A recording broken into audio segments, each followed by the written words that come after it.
all of you know, Singapore is a multicultural society with many people from various religions. Now, let us define what religion is. Religion is a belief in and worship of a superhuman controlling power, especially personal god or gods. So, while this is all true, most of you might have a religion, but how often do we take an extra step in finding out more about other religions? For example, do you know that passing an item to someone with the left hand is considered to be rude by some Muslims, and it might be considered as an impolite gesture? Today, I hope that this video will allow you to have a better understanding on the different religions in Singapore, as well as their practices. Religion is an important part of life for many people, and the society needs religion. As a society, we benefit from collective beliefs and at the same time live up to Singapore's name being a multicultural society. So first, I'll be talking about fasting, one of the most important practices Muslims have. Muslims make up a sizable portion of Singapore, at about 15% of our population. The month of Ramadan is probably the most important period for hundreds and thousands of Muslims. Fasting is one of the main pillars of Islam, practiced every year by devoted Muslims all around the world during the holy month of Ramadan, which is the 9th month of the Islamic calendar. No food or drinks is allowed while fasting, and even smoking is forbidden. Muslims believe that Quran was revealed during the 9th month, thus is considered a holy month. Fit and able-bodied adults have to fast, but children, elderly, and pregnant women are exempted. Children and converts are trained to fast for half a day, so it will be easier for them to adjust to full day fasting. The exact date changes every year due to the different calendars used, but the month of Ramadan in 2017 is from 26 May to 24 June. I'm sure many of you know that what fasting is about, but what else do you know other than the fact that they do not eat and drink? The end of the fasting month is marked by a big feast, the exchange of gifts and celebration. Here in Singapore, we call it Hari Raya Puasa, which means the day of celebrating end of fasting, which is a familiar term heard by many of you.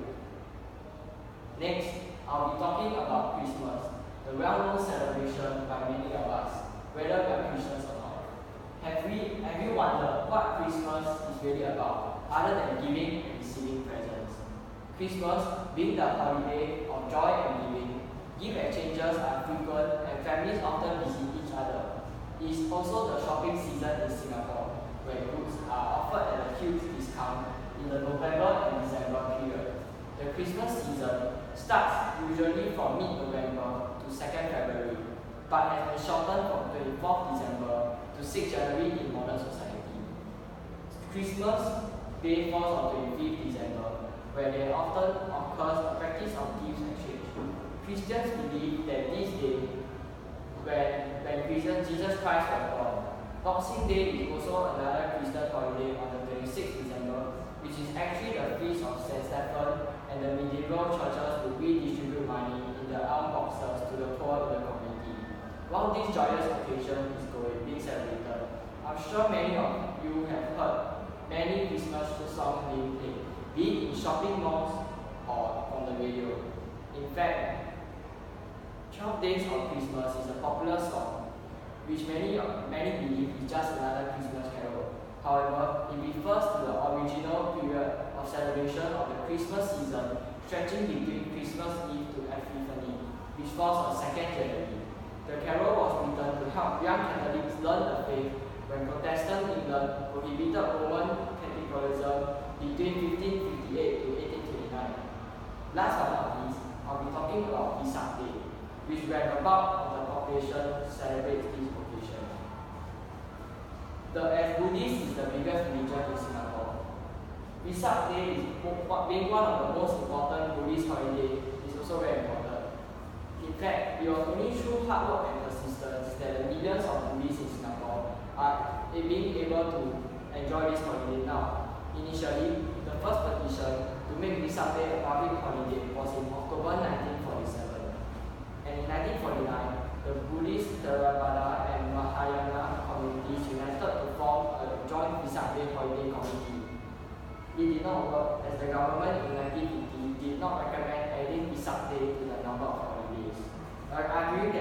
insufficient evidence of public support.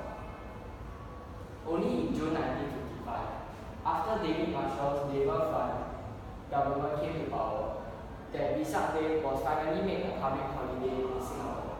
After hearing all this, then why do you think we celebrate Vesak Day?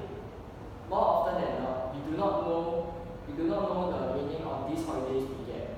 Vesak Day is to celebrate, to mark three momentous events in Buddha's life: his birth, enlightenment, and departure from the human world.